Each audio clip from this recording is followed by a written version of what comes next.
Nice to meet you. Oh, here, I hope that at the end there will be less people, not too much difficult to talk, but anyway, I'm glad to see all you. I worked in Quantory, and it's a life science company, and I worked there for 6 years, and we generally provide outsource services to top pharmaceutical companies, and especially me. And I've been developed for this for the last 5 years the applications that are connected with cancer. And during my working activity, I realized that there are some problems, and I kind of thought how to solve them, and I will try to discuss it in this presentation and suggest some solutions and talk how I deal with them. And I am also leading now a team of 3 people, sometimes it's going 4. And as a lead of these engineers, I will also discuss some technical details, just small ones, but you can also ask me questions on them. So one of the problems when you work with a pharmaceutical company is the data sets. Any top pharmaceutical company, they're responsible for the data they work with. They cannot just get some kind of open source data. They curate the data sets, getting from patients to the table format. They're responsible for that. And also, even inside a simple pharmaceutical company, there are teams of scientists, and they compete for data. And in reality, it leads that any application that you build inside the company, it's limited with the data, and it cannot kind of see a broad horizon, let's say this way. And even from my beginning, 6 years ago, I came across with NCBI, and that it contains a huge amount of data, but it's very difficult to use it. We will also talk later why it's difficult to use. First of all, there are lots of platforms, and the data sometimes is not good.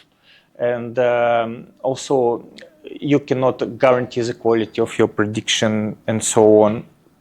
And I also try to handle these limitations, but still the big amount of data can give you great opportunity to give a good prediction at the end. And we also, it's another one. Okay, and my application is built on, and all my applications inside the top pharmaceutical company and the one that I'm presenting now, it's built on survival analysis. So what is survival analysis in general? You have a group of patients, and kind of an event happens during the time. So you create the patients during a period of time, and during this period an event happens. So event could be a death, relapse, or disease, but you can consider it from another point of view. For example, if disease is not serious but still important, for example, event can be when a patient gets some kind of improvement. And what's more, that kind of censored event is that last known contact. For example, a patient stops treating because gets improvement, or it's alive when the patients are alive at the last observations. It's another good capability for the patients. How you track usually the survival analysis? You track it with Kaplan-Meier curves. And for example, here, what happens? You have a biomarker. Usually it is a gene, but it can be any biomarker. For example, it can be a sex, biological sex. It can be weight group. It can be the age, whatever. But usually it's a gene. And you have the data, and you can divide it with a threshold, whatever threshold you use, into the two groups, low expression and high expression. And it's a different story how to make this threshold. For example, here you can see that a group that demonstrates low expression shows much better survival probability than the group that shows the high expression. So the expression of this biomarker leads to higher risk for a patient for any event to happen. Let's say this way. And sometimes people don't want kind of the curves. They prefer numbers. And usually there are two numbers that are responsible for this. So the first one is hazard ratio. And usually you kind of estimate it into the following ways. If hazard ratio is about 1, it means that there is no difference between low and high expression and groups, and that means that probably this biomarker may not be so useful into your study for this particular task. Another situation is where hazard ratio is less than 1. It means that the group with high expression, they are under danger, and you could see it in the previous slide. Let's go here. You can see that the group demonstrates significantly less survival probability than another one. And hazard ratio less than 1, so the gene is protective. The more expression we see of this gene, the more likely there are chances for the patients to have a positive outcome in the end. Let's go further. Yeah, and you can also, one more positive outcome. What we have in our application inside the pharmaceutical company, that sometimes we have a problem, but we have a small number of data sets. And sometimes on a one data set, you can see the following situation. For example, hazard ratio may be high. So you can say that there is some effect. But the number of data sets, it may be one data set, or it may be a data set where the small number of patients exists. For example, only 5 patients. And you see some outcome, but you cannot guarantee that that outcome is kind of statistically significant. And due to, for example, the small number of patients, or for example, large confidence intervals, you can see that the p-value becomes not significant, and you cannot prove that the effect you receive is significant. But what you can do, you can go into many data sets. Kind of in this scenario, it can be called cohorts. So each data set is an independent cohort, and if you provide your study through these data sets, even each data set is not significant, but all 8 data sets, they show the significant outcome. And you can significantly prove that this effect may have a chance to exist. And there are some commercial alternatives, kind of, you can see the names here. But what I suggest, I want to do something open source. And I think that's the major advantage in this direction. Also, one more concept to discuss. There is a subtle difference between two very similar words. One is prognostic, another one is predictive. When we are talking about something prognostic, we are saying that based on the data, we can prognose how the situation will go in the future for the given patient, for example. And also, there is another adjective which is predictive. And let's formulate it in the following way. Giving the patient with the following, let's say, gene expression values, could we predict which treatment could show a better outcome? So I hope it's clear. Anyway, you can ask during your questions. So in prognosis, you prognose the situations for this patient in the future. In prediction, you predict which treatment may help this patient to go better. And there are several limitations. So I'm developing an application, but I cannot, for example, even my application demonstrates very good values, very good outcome.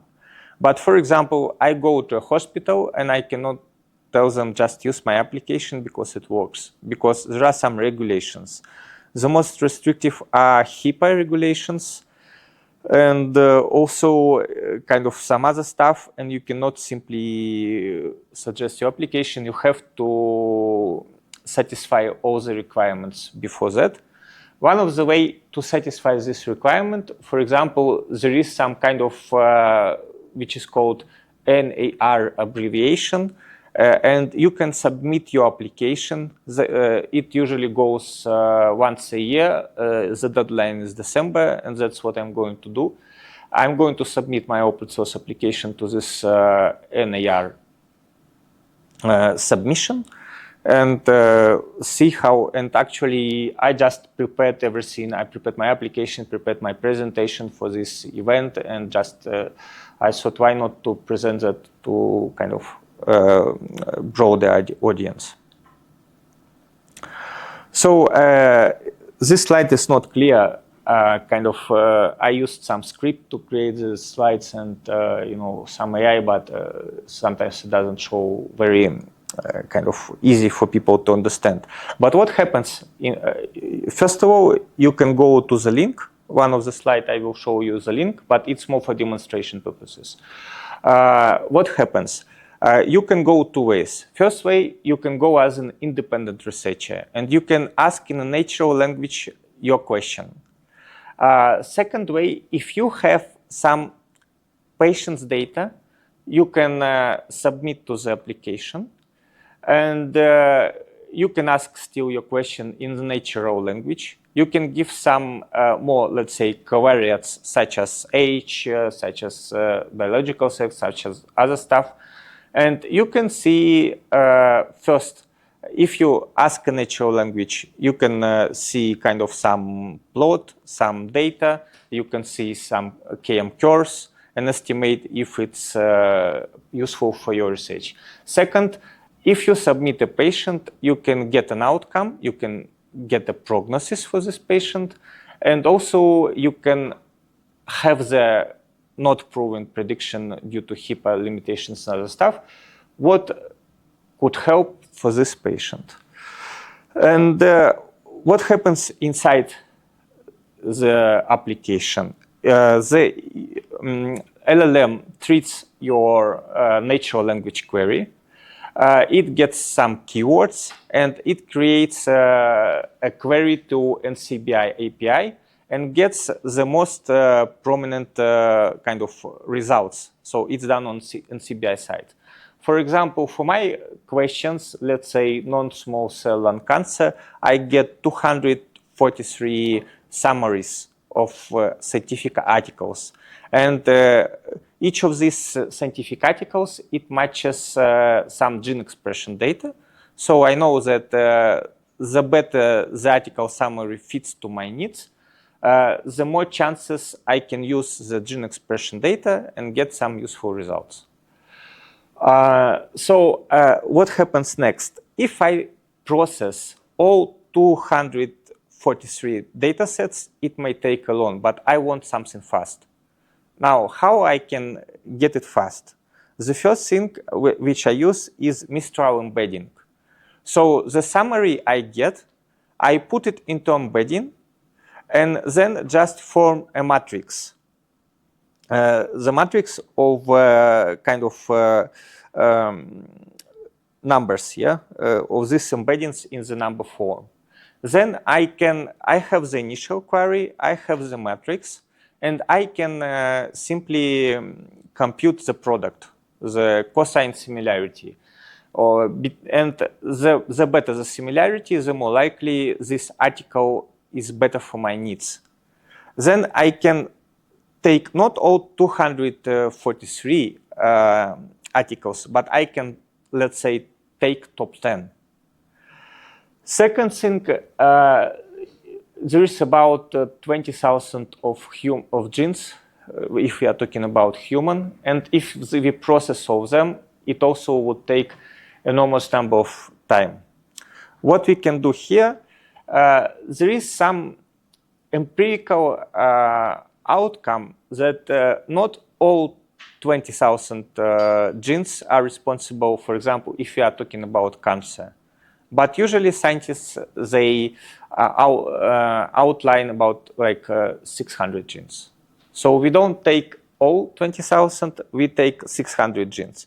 So getting top ranked articles and getting 600 genes may provide you a quick, let's say 10-minute result on the question that you are interested in. Here you can see different APIs. Also, I developing the application in ways that you can not only get an information about the gene, the particular gene, you can get some kind of enrichment where a group of gene, and the group of gene, it means a particular function, and it's about a particular process, and so on. So I'm using Pydantic. One more thing. Because now our team uses LLMs in the app development actively. For example, one problem, so there are some kind of asynchronous advantages you can see. For example, you can process different data sets at the same time and so on. But one thing that I want to discuss is that what happens is that there are some kind of, for example, pandas. It's a synchronous library, but you use it inside a synchronous application. What happens when processing happens inside pandas, everything else is locked. So what is important that you move to a separate thread, and other users, other UI things, they can work independently and provide you a faster result. Also, one thing was that when we created the application inside this pharmaceutical company, we realized we considered different approach. And that time, LangChain, what was popular, and also we assessed in terms of production, what is better, to use Pydantic AI or LangChain.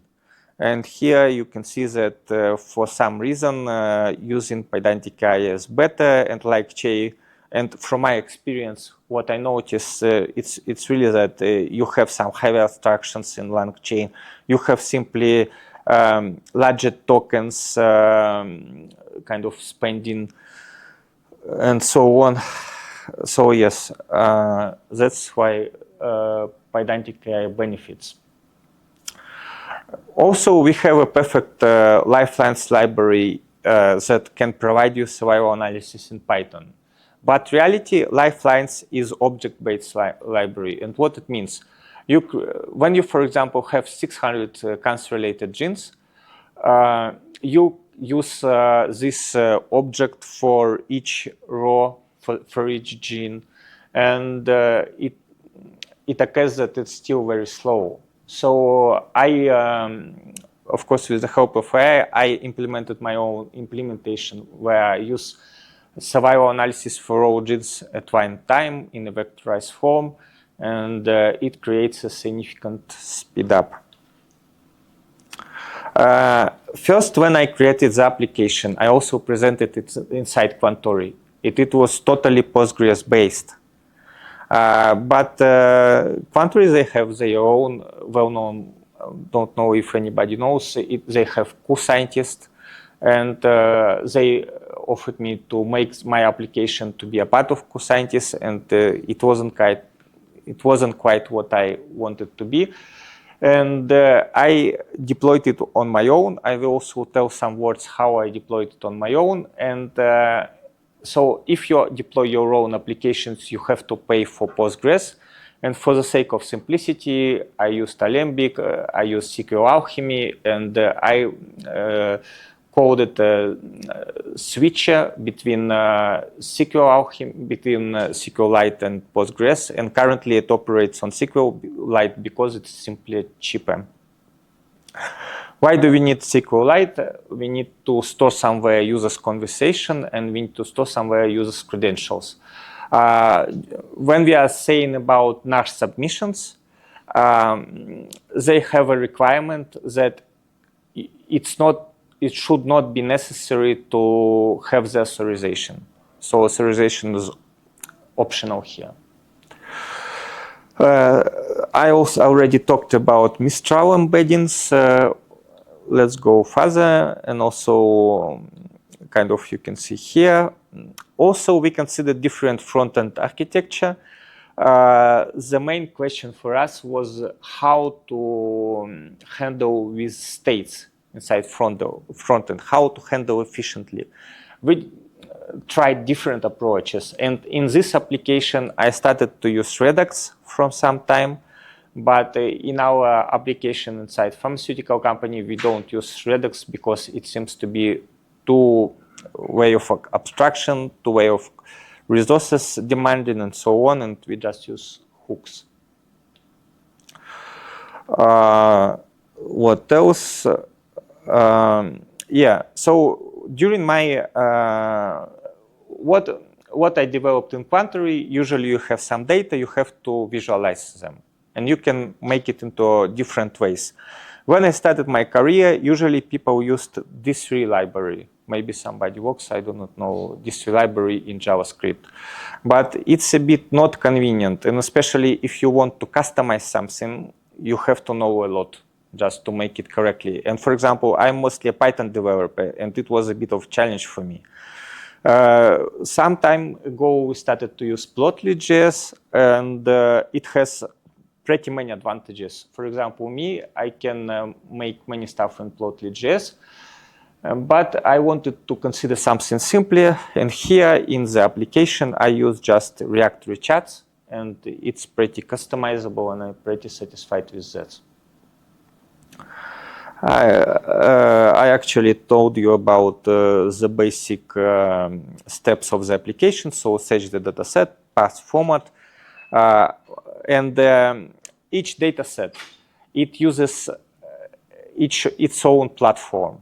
And you cannot just get the expression data because you have just some patient ID, you have just some gene IDs, and you need the gene mapping platform. And it's a separate story how you connect together the platform and the expression data, because and I also use some LLM here because sometimes it's not obvious. It's not only about, so it could be gene symbol with underscore, with dot. It cannot be even gene symbol. It can be called something else. So it's a long story how to make it work, how to connect your expression data with the correct gene names. Here it is all about this. And yes, so you can see here this scoring system, how we select the best data set. It's with a sample count. The more samples we have, the better statistical outcome we can get. It's about keyword match. It's about organism, because some of the researchers articles, they are on mice, because there's much more data on mice, and it's possible in the app. There is the platform time, and the more recent the research, the better it may handle our needs, because, for example, if you have an article in 1997, it's not so relevant as the latest one. Let's go further. Yes, and that's the problem of gene mapping platforms, and also it's very slow. So if you get from the scratch the gene mapping, it may take about an hour just to process that. And there are some ways how to handle that. I also have this slide that describes. So what we can do, I use simple disk Parquet cache. So I asked Claude to make some research, and it happened that just 8 platforms, they are applied in 80% of the researches. So just caching 8 platforms, in 80% of the cases, you don't need to wait for everything. You can just get some data from cache, and you are done. That's about lifelines. That's about survival analysis, AI chat. So that's what I discussed with you, how to get the summary, convert it with Mistral embeddings to vector form, use simple NumPy dot to get the cosine similarity, and you are done. You can use it kind of with GVT association is not necessary here, but you can still use it. You can log in. And yes, here some ability to what is important that a scientist, if it's used for a scientist, needs a way to have a publication-ready plots, and the application provides it. Here I'm showing different ways of caching. So it's a Parquet cache, it's a simple LRU cache, it's a dataset cache also on the disk, and NumPy arrays, so you can even store drag indices to make it simpler. Yes, so it's about handling everything parallel. It's about SQL capacity. So my application uses CI/CD. I use Docker. I push the registry and SSH deploy and Docker compose. And also I deploy my application now on Hetzner, because I researched through different alternatives. You can see the link, by the way, of the application. And Hetzner appeared to be the cheapest option. So if you're using, so they have new CPUs, they have previous generation CPUs. And for example, now for demonstration purposes, I have the deployed app, and I pay about $7 per month for the application. I think it's considerably cheap. Here you can see how the app looks for the scientist. Also, there is another option for a medical doctor, let's say this way. Here you can see that we get it's not absolutely the volcano plot, but let's say it's a scatter plot. And here you can see that kind of some of the genes, they appear to be more significant across all data sets. Here you can see that the red points, they usually show significant results across all 5 data sets with survival data. So it's pretty good result. And here you can see the top plot. It shows the prognosis for the given patients based on the expression data. And the low shows that, for example, this kind of therapy may be helpful for this patient. You can see a slight improvement when we predict the probability. Thank you very much. It's a bit... You can ask your question. Any questions? Yes, please.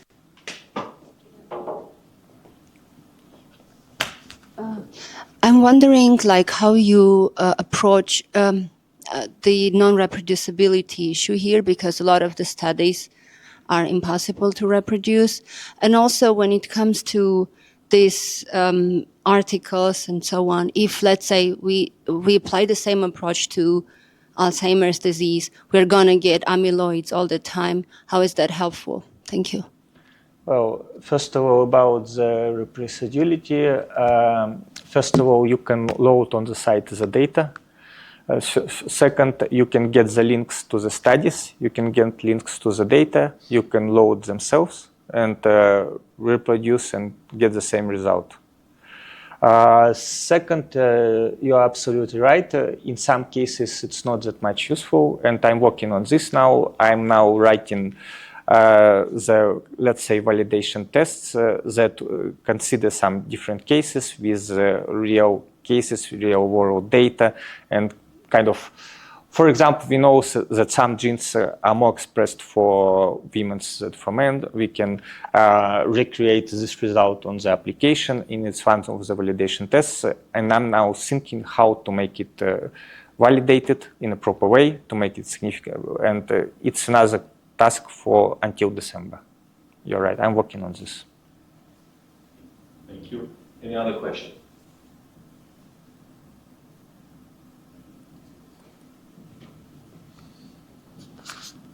Thank you for presentation. At this moment, I just opened your application, GEO Survival Analysis, and I see that you provide Cloudy Haiku and Mistral models. Are you planning to introduce other models like more modern models like Opus, maybe Fable? Well, actually, Mistral model is the cheapest, like because currently I'm paying for this, and I can provide Opus, but all my salary will be spent on this. So before that, I hope I can present it, and I also have some connections with oncologists here. We will discuss with them, and if somebody shows any interest and I see kind of some usefulness of the application, we can discuss how to provide better models. Nice. Any other questions here?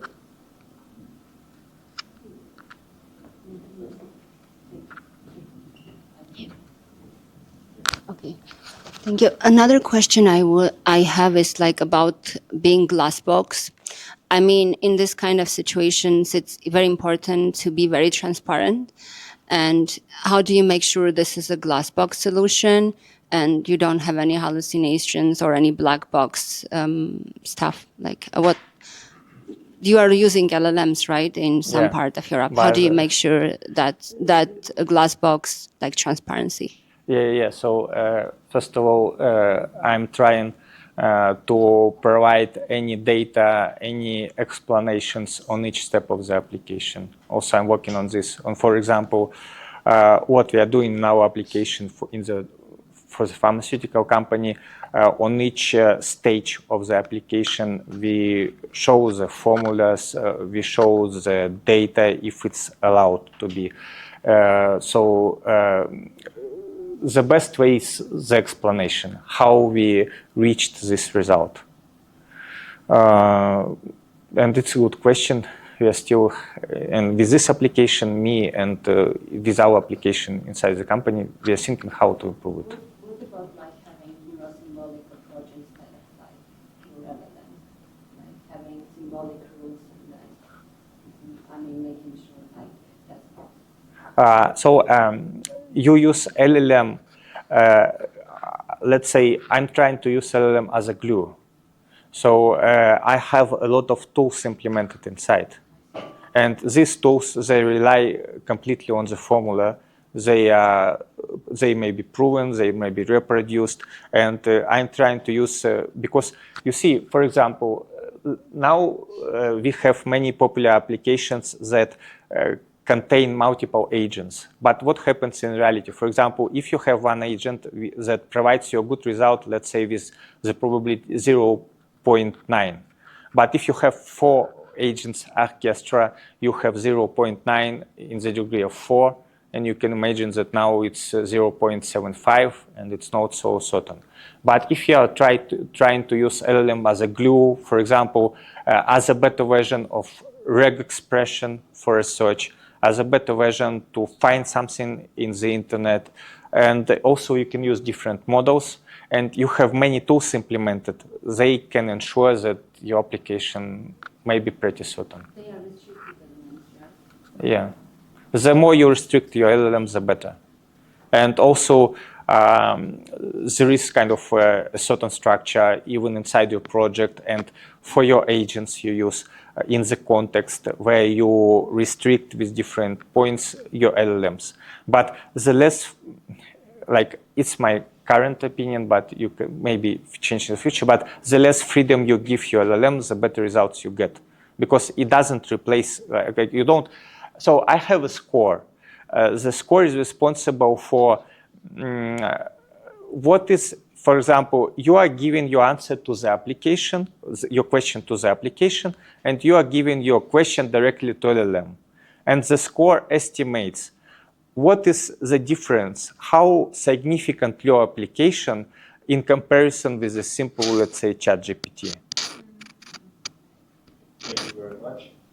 Are there any other questions? I'm just wondering, what is the business model behind? So how are you going to monetize this service after? Currently, I consider it as an open source application. So I'm trying to make something useful, helpful for oncologists. Once again, I have some consultations with oncologists here, and I have to discuss. But now I don't consider it as a way of earning money, but maybe in the future something can change. Mm-hmm. And in this case, I believe it would be valuable per application in some cases when, let's say, I face with some issue, right, some cancer or something like that, and I'm just trying to know my chances, right? That kind of cases, right? Yeah. Got it. Okay. For example, just yesterday, ChatGPT, they issued a new tool where inside the United States, you can put your results of analysis inside ChatGPT and get the outcome. But you see, still, large language model, it's much limited. You have to enrich it with particular tools. For example, LLM cannot go through gene expression completely, make survival analysis, and so on its own. It cannot do it in a trusted way. So I'm trying to do the same, but for a bit specific cases. Got it. Thank you. And by the way, it's kind of your like inner activity, right? It's not related with your company at this moment, right? Well, we are discussing with my company again, and they offered me, for example, to include it into the Cool Scientist project. But like for the moment, I feel that if I do it, it will be just one of the set of tools, and I feel that it may be lost. And I'm considering different opportunities. Let's say it this way. Got it. Thank you. I'll take privilege for one more question for myself. I'm going to be that guy and ask that question. How do you ensure the privacy of the data? Because as I understand, I can ask your application, provide some results and ask what are my chances for this disease or that disease, and I'm providing my personal data, my analysis and whatsoever. How are you ensuring that you are not leaking that data to an LLM or whatsoever and protecting that data also? So first of all, there are different types of medical data. Some of them, they are called sensitive, and other ones, they are called insensitive. This application don't ask your name, for example, don't ask your passport data.